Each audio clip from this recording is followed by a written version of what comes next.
جی ناظرین کرام، کتاب نخبۃ الصحیحین جو کہ 100 احادیث پہ مشتمل کتاب ہے، ساری کی ساری احادیث صحیح البخاری اور صحیح المسلم کی ہیں۔ کچھ مدارس میں یہ کتاب بطور نصاب بھی پڑھائی جا رہی ہے، اور اس کتاب کا مارکیٹ میں اردو ترجمہ موجود نہیں ہے۔ ہم آپ کی خدمت میں اس کا اردو ترجمہ پیش کر رہے ہیں تاکہ شائقین اور طلباء کرام اس سے فائدہ حاصل کر سکیں۔ تو 40 احادیث با ترجمہ بیان ہو چکی ہیں۔ حدیث نمبر 41 سے آغاز کرتے ہیں۔ جی بیٹا جی۔ حدیث نمبر 41، مسلم حکمران سے بغاوت کی ممانعت۔ عن عبادة بن الصامت رضی اللہ عنہ قال بايعنا رسول اللہ صلی اللہ علیہ وسلم على السمع۔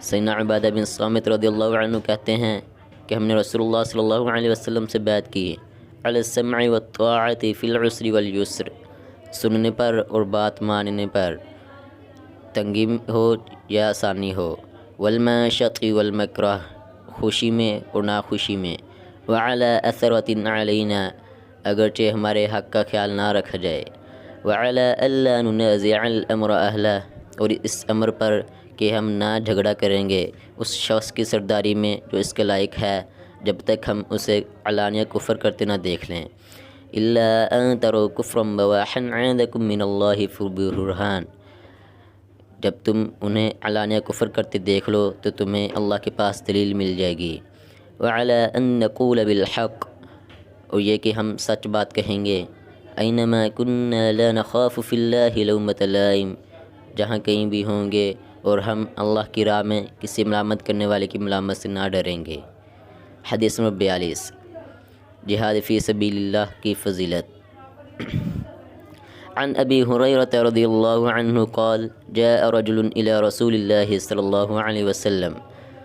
سیدنا ابو ہریرہ رضی اللہ عنہ بیان کرتے ہیں کہ ایک شخص رسول اللہ صلی اللہ علیہ وسلم کی خدمت میں حاضر ہوا، فقال دلنی علی عمل یعدل الجہاد، اور اس نے کہا مجھے ایسا عمل بتا دیجئے جو ثواب میں جہاد کے برابر ہو۔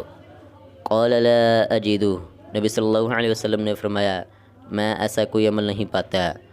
قال هل تستطيع اذا خرج المجاہد، نبی صلی اللہ علیہ وسلم نے فرمایا تم اس چیز کی استطاعت رکھتے ہو کہ جب مجاہد جہاد کے لیے نکلے، ان تدخل مسجدک، اور یہ تم مسجد میں آ جاؤ، فتقوم ولا تفتر، اور برابر نماز پڑھتے رہو اور نماز کے درمیان میں تمہیں کوئی کاہلی اور سستی محسوس نہ ہو، وتصوم ولا تفطر، اور روزے رکھنے لگو اور کوئی دن بغیر روزے کے نہ گزرے۔ قال ومن یستطیع ذلک، وہ شخص بولا بھلا ایسے کون کر سکتا ہے۔ حدیث نمبر 43، جہاد کا مقصد۔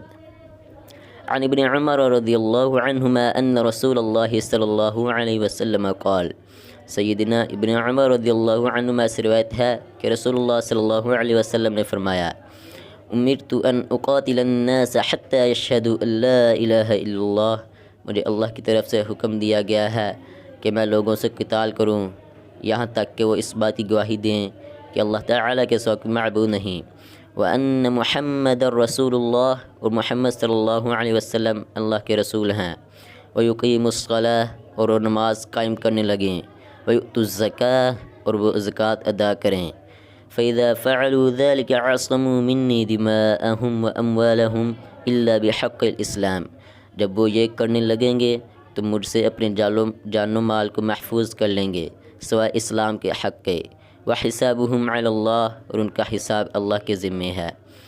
حدیث نمبر 44، حسن سلوک کا سب سے زیادہ حقدار۔ عن ابی ہریرۃ رضی اللہ عنہ قال جاء رجل الی رسول اللہ صلی اللہ علیہ وسلم، سیدنا ابو ہریرہ رضی اللہ عنہ بیان کرتے ہیں کہ ایک شخص رسول اللہ صلی اللہ علیہ وسلم کے پاس آیا، فقال یا رسول اللہ من احق الناس بحسن صحابتی، اس نے عرض کیا اے اللہ کے رسول لوگوں میں سے میرے حسن سلوک کا سب سے زیادہ حقدار کون ہے؟ قال امک، فرمایا تمہاری ماں ہے۔ قال ثم من، پوچھا پھر کون ہے؟